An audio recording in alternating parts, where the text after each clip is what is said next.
The sound it made was soft, almost nothing, leather on hardwood, a small, flat thud, the kind that doesn't fill a room, just passes through it quietly and disappears. I heard it before I turned around.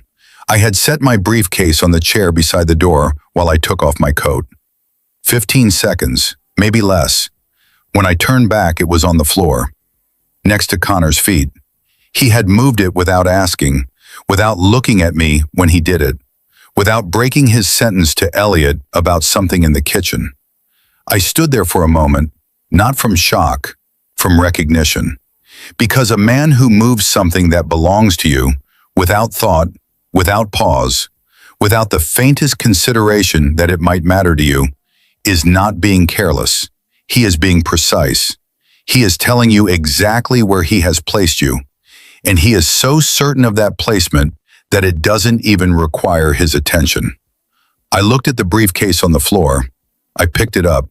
I set it back on the chair. I sat down beside it and said nothing. That was 13 months before the morning I want to tell you about. And I need you to understand something before I go any further. This is not a story about a briefcase. It never was. My name is Raymond Ashford. I am 61 years old. I was born in Sudbury, Ontario, the second of 3 boys raised by a man who drove a propane delivery truck and a woman who cleaned office buildings from 10 at night until 5 in the morning. On the evenings my father made it home before 9, he would sit at the kitchen table, still in his work clothes, still carrying the weight of the day in his shoulders, and work through whatever problem was in front of him with a stillness I didn't understand as a child and have spent 30 years trying to replicate as a man. He never raised his voice. He never needed to. He understood something that took me a long time to fully learn, that the way a person behaves when they believe no one important is watching is not an exception to their character. It is the foundation of it. I have lived in Vancouver since I was 32. Before that, 6 years in project finance for a mid-size infrastructure fund in Toronto. When I moved west, I started over, which at 32 felt like a risk, and at 61 feels like the only decision in my adult life I made without hesitation. Over the following 19 years, I built a commercial lending practice from a 2-person office above a dry cleaner on Cambie Street into a firm that now employs 74 people and manages a credit portfolio just above $1.4 billion in active positions. 4 years ago, I was appointed to the credit review board of a fund called Meridian Capital Partners. That board reviews and approves all major financing commitments above a defined threshold. I sit on it. I have for 4 years. I do not advertise this. I have never been a man who needed a room to know what he carries. The briefcase goes on the chair. What is inside it is my business. It has always been my business. My son Elliot is 31, precise, calm, and possessed of his mother's ability to read a room in the first 30 seconds without appearing to read it at all. His mother Diana passed 4 years ago from a cancer that was found too late and moved too fast. Some losses don't belong in the part of a story that is about something else. What I will say is this: Diana was the person who taught me the difference between patience and passivity. She was patient in the truest sense. She could hold still longer than anyone I have known, waiting for the moment that was actually hers to use. But she was never passive. Underneath the quiet, there was always something watchful and unhurried. When the moment arrived, she used exactly the words that were needed, not one more. I have spent 4 years trying to learn what she made look effortless. I think I am still in the early stages. Elliot was 11 when Diana was first diagnosed with what the doctors then called a manageable condition. He sat in the back seat on the way home from that appointment and didn't say anything for 40 minutes. When we pulled into the driveway, he said, "She's going to be okay, right?" And I said yes, because I believed it, and because he needed me to. I have thought about that drive many times since she passed. The particular weight of a child choosing to trust you when he is frightened. I carry it carefully. Elliot met Connor Faulkner 2 years after Diana passed. Connor was 34, a senior director at a commercial property development firm called Arkbridge Group, from a family whose money was old enough that Connor himself seemed faintly uncomfortable with its origins, which he addressed by being very exacting about his own professional record. He was not unintelligent. That is important to say clearly, because what followed was not the story of a foolish man. It was the story of a capable man who had been praised so consistently from such an early age that he had quietly stopped asking whether the praise was accurate. Confidence maintained without curiosity eventually becomes something else. It hardens. It stops checking itself against reality. And when that happens, a man doesn't become arrogant the way people imagine arrogance. Loud, aggressive, obvious. He becomes something more subtle and more corrosive. He simply stops asking questions, because questions carry risk. And a man who has decided he already knows doesn't take risks he doesn't need to take. Connor had decided he already knew. The night Elliot introduced us, at a restaurant in Yaletown that Connor had chosen and had opinions about, Connor shook my hand, held eye contact for exactly the time required to be considered present, and then turned back to Elliot. Over the entire evening, he asked me 2 questions. Where was I from originally? Did I follow hockey? When I said I didn't follow it closely, he produced a small, confirming nod. The nod of a man who has just received the answer he expected, and the conversation moved on. He never asked what I did. I noticed this the way you notice a crack running through load-bearing concrete, not with alarm, with attention, because it told me something specific. He had looked at me, at my age, at my plain jacket, at the way I occupy a room without announcing myself, and he had concluded. I was Elliot's widowed father from Ontario. Comfortable perhaps, but modest. Retired or close to it. Not someone whose professional answer would require him to revise the story he had already constructed. Asking would mean opening a door he had already decided was not worth opening. The briefcase was in the car that night, on the back seat, closed. I said nothing. I ordered the halibut. I drove home across the Granville Bridge with the window open a few inches, and I thought about Diana, and I thought that she would have said simply, wait. And then she would have talked about something that made her laugh. Over the next 18 months, I visited Elliot and Connor in Kitsilano every few weeks. I brought wine chosen carefully, good olive oil, a book once for Connor on the history of West Coast land development, genuinely interesting, and I was curious whether the gesture would prompt a question. It did not. He thanked me, set it on the kitchen counter. 3 weeks later, it was on a shelf, spine uncracked, untouched. I noted this without judgment. It was information, the same way everything was information. I wore what I always wear, a good jacket, plain trousers, shoes with no visible brand. I drove the gray sedan, 4 years old, serviced on schedule, with a small dent above the rear left wheel I have been meaning to repair since February. Connor moved through conversations the way certain men move through rooms they consider theirs. Not aggressively, but with a settled assumption of ownership that doesn't announce itself because it doesn't need to. Every exchange eventually found its way back to him. His firm's pipeline, a deal recently closed, a contact he had cultivated. He wasn't crude about it. He was too practiced for crude. He did it with the fluid ease of a man whose social habits have been running on their own so long that he no longer monitors them. He would ask you something genuine, and before your answer had fully settled, he would find the thread in it that pointed back toward his own experience and follow it there, naturally, without noticing he had left you behind. I watched this happen to Elliot at dinner, more than once. I watched Elliot absorb it, the small compression of adjustment that crosses a person's face when they decide, again, to accommodate something they have noticed and chosen to file away. Elliot has his mother's discipline. He files things very neatly.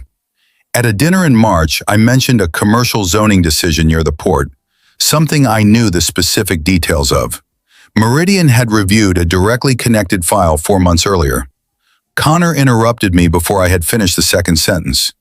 Gently, the way you redirect someone who is about to explain a route you have driven 100 times. He laid out the zoning situation for me with the measured patience of a man who considers patience itself a form of expertise.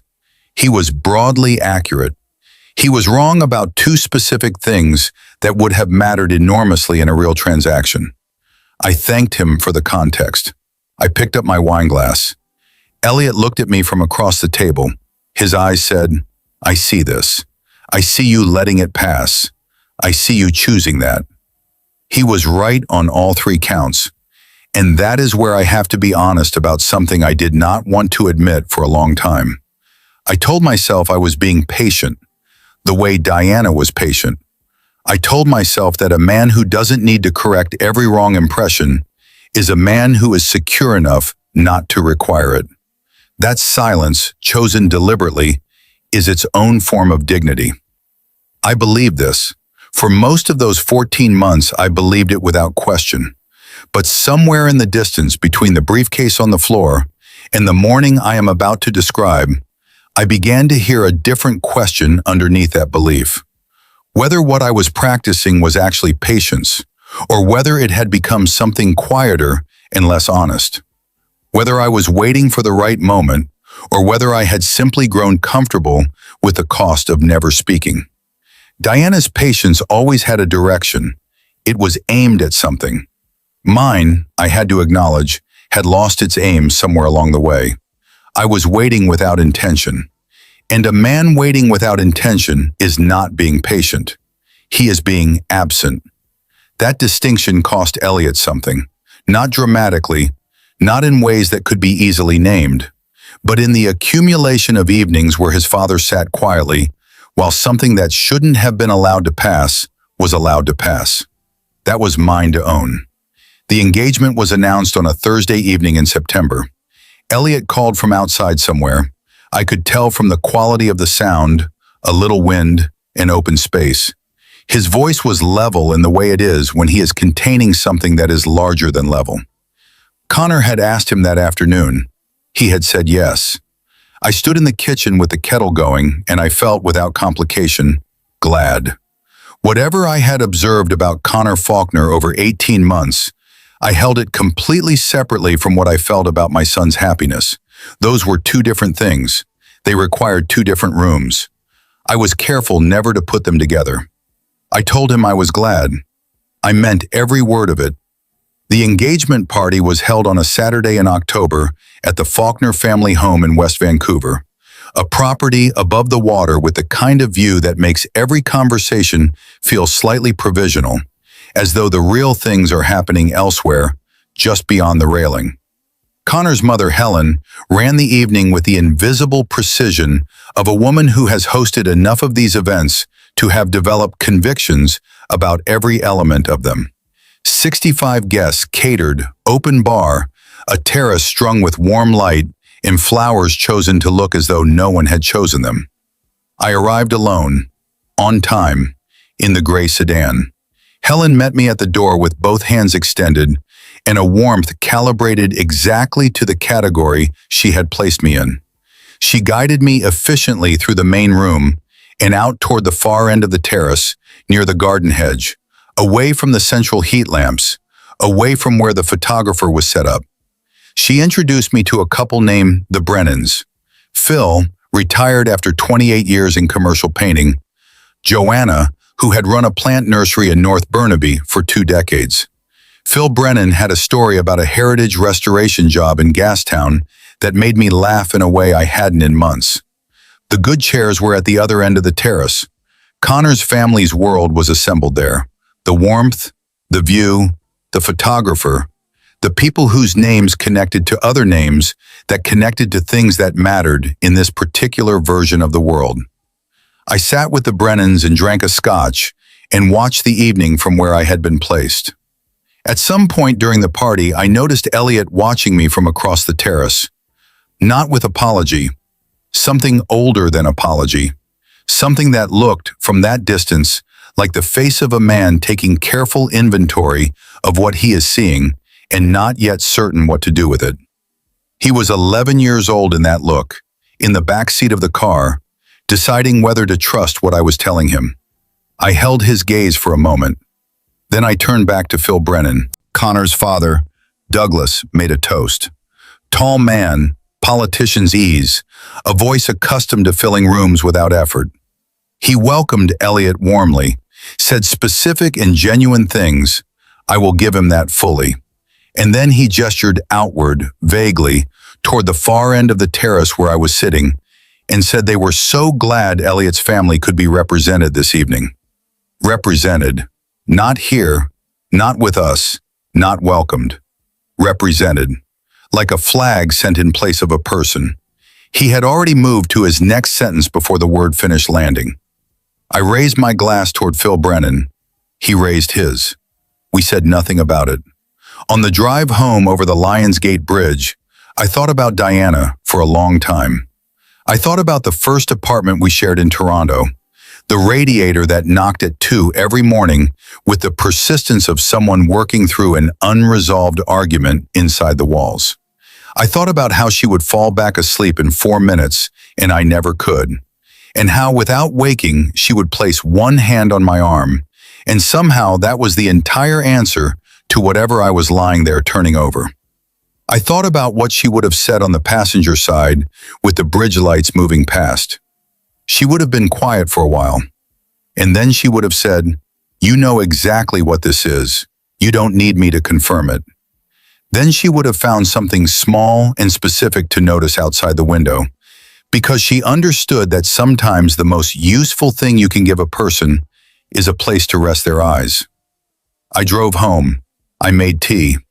I sat in the kitchen until well past midnight with the briefcase on the counter where I had set it when I came in.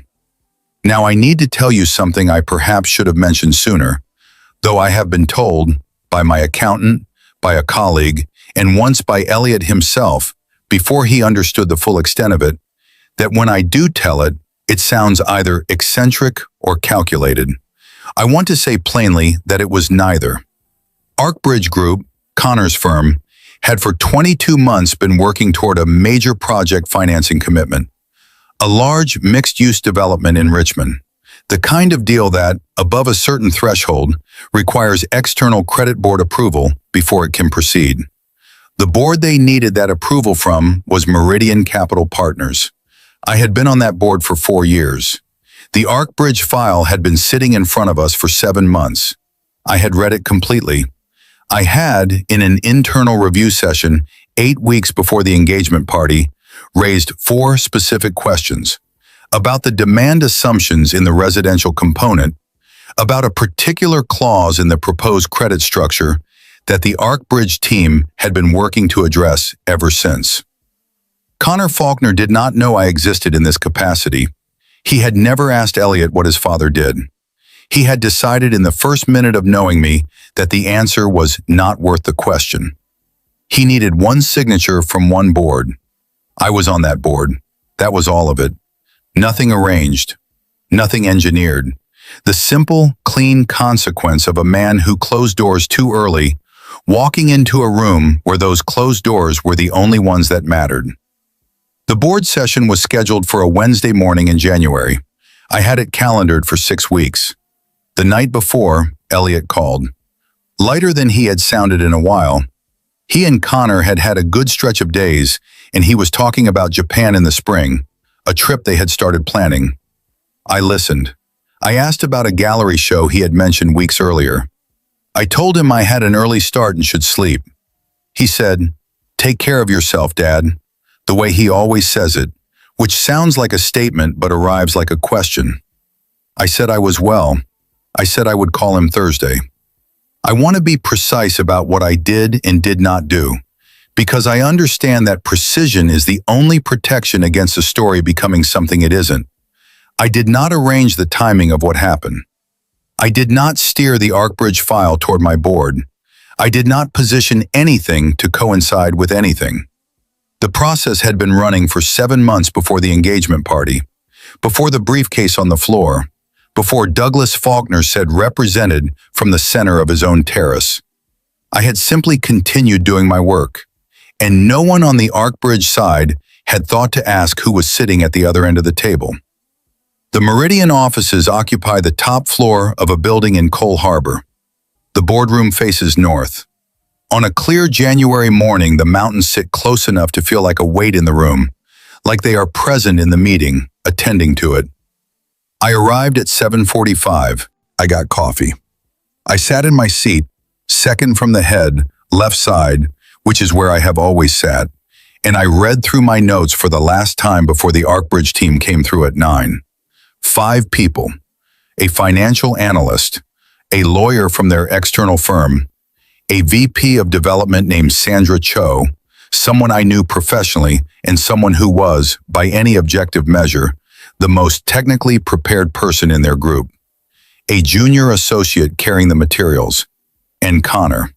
He came through the door mid-sentence with Sandra, easy in the way that comes from having rehearsed ease long enough that it no longer feels like rehearsal. Folder under one arm. The particular set of a man who has already decided this meeting is a formality.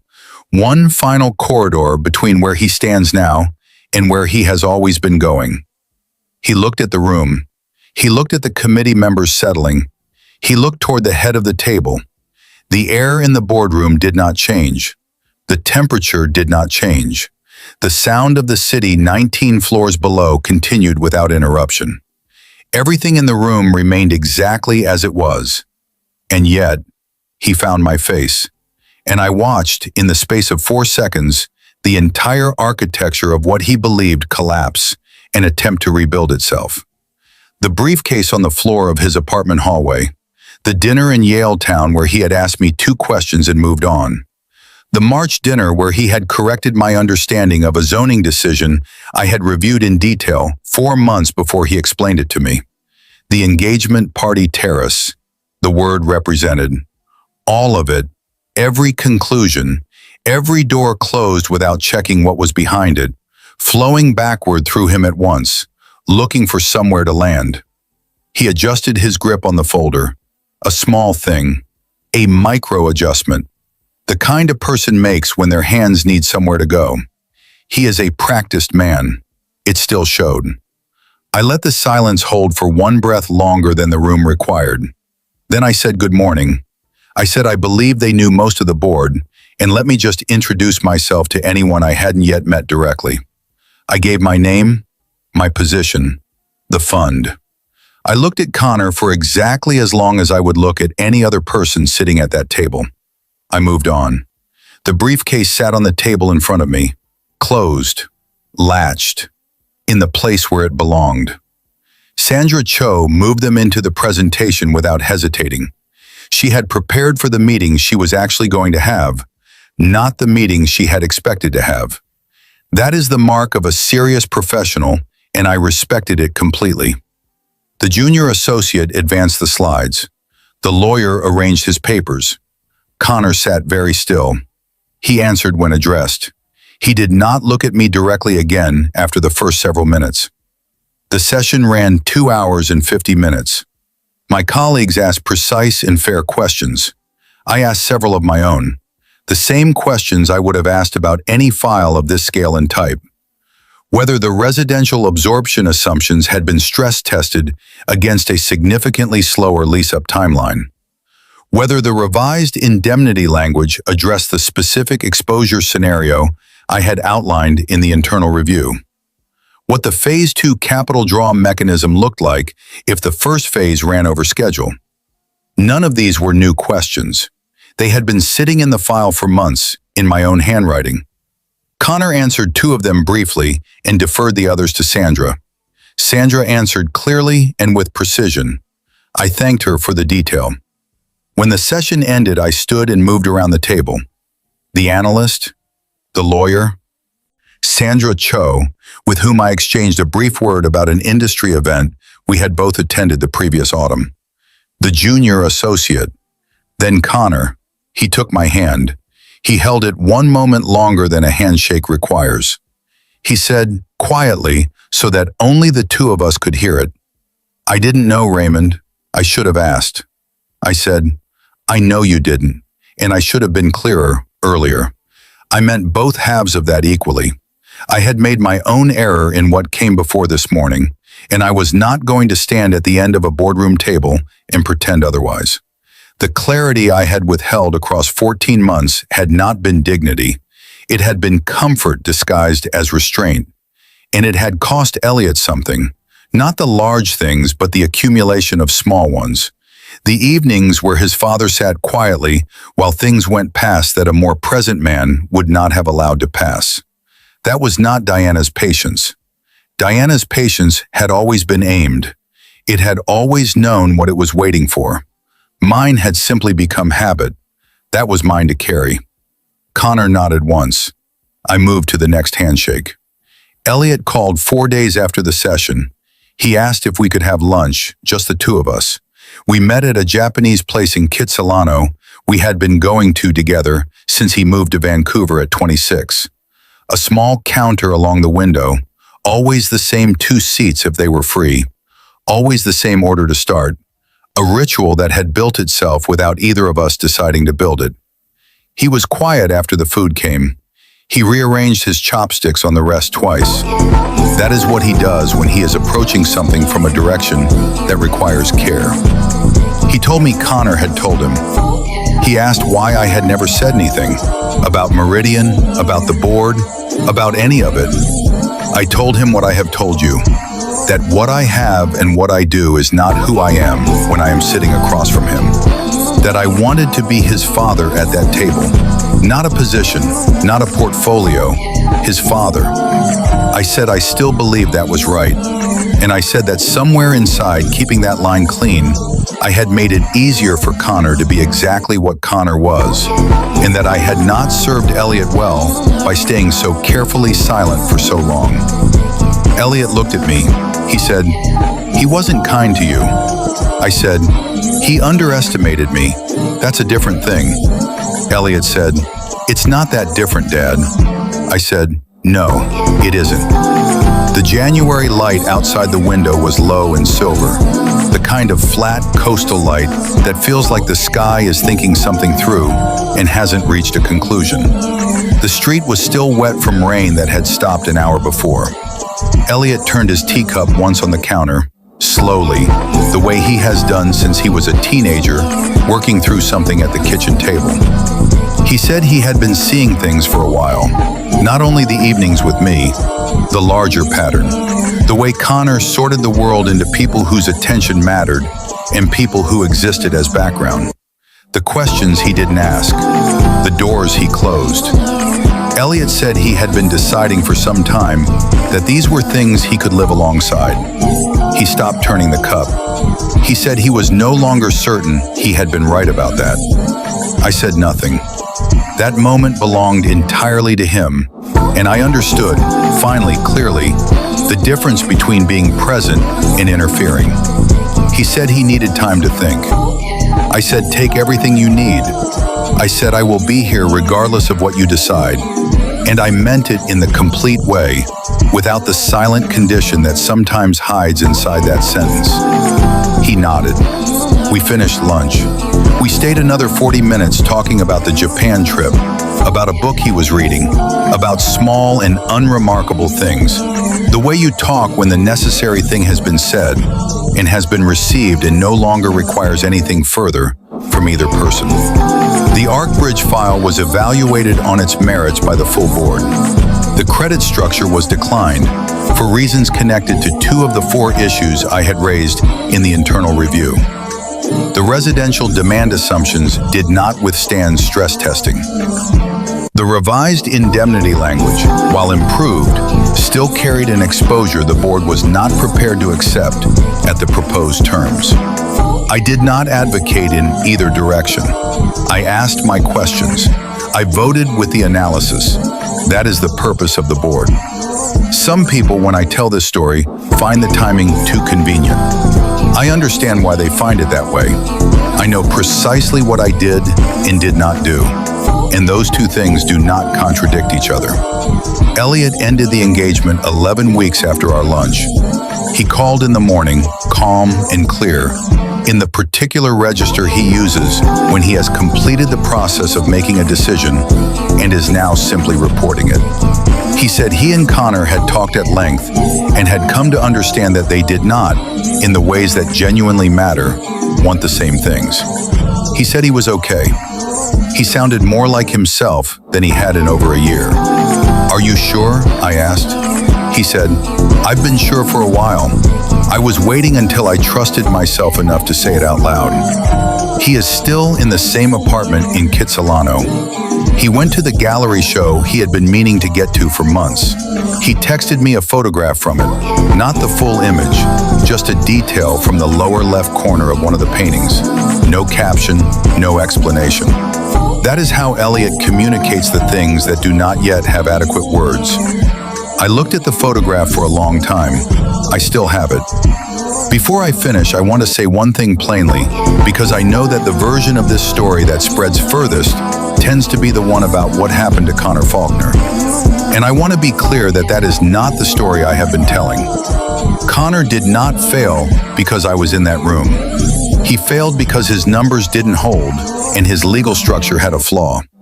Both of those were true long before I sat down at that table, and they would have been true if I had never existed. What I represented to him was simply a problem he hadn't known was there, the result of a habit of conclusion that had served him well in every other room, until it ran into a room where the conclusions were wrong. That habit will not end because of what happened in January. That is between him and himself. What I think about most is not the boardroom. It is not the handshake at the end. It is the briefcase, the sound of leather on hardwood in a quiet hallway. How small an action it was, how little it cost him, how entirely automatic it was. The movement of a man who has already filed you and no longer requires care around you. No performance, no calculation, just the natural motion of a person moving through the space they believe is theirs. That is the only information that ever really mattered. Not what a person does when they are being observed, not the practiced warmth at the door, the considered generosity in the toast, the measured patience at the dinner table. Those are the surface. What a man does in the 15 seconds when your back is turned, what he does with the things that belong to you when he thinks it costs nothing to move them. That is who he is, in full. My father understood this without needing to say it. He learned it on a propane truck in the early mornings, in the particular company of men who had nothing to perform for each other, and therefore showed each other exactly what they were. He is 84 now. He still reads every night. Last month, he sent me an article about mineral composition in the Northern Shield, and we talked about it for 40 minutes on the phone. Two men, one of them old, one of them getting there, discussing geology at 9 in the evening, which is precisely the kind of conversation I intend to keep being available for. I had Elliot over for dinner 3 weeks ago. I made the slow-braised lamb with preserved lemon that Diana used to make in October, the one that requires most of a Sunday afternoon and fills the apartment with a smell that is, without question, the nearest thing I have found to a door back in time. We ate at the kitchen table. We stayed until almost midnight. At some point, Elliot said he had been thinking about Japan, that he still wanted to go, and asked if I would join for part of it. I said I would need to check the calendar. He said there was no rush. He poured the last of the wine, and we kept talking. The gray sedan is in the parking structure below my building. The dent above the rear left wheel is still there, and the briefcase is on the chair beside the door, where it has always been, where it has always belonged. I have never once considered putting it anywhere else.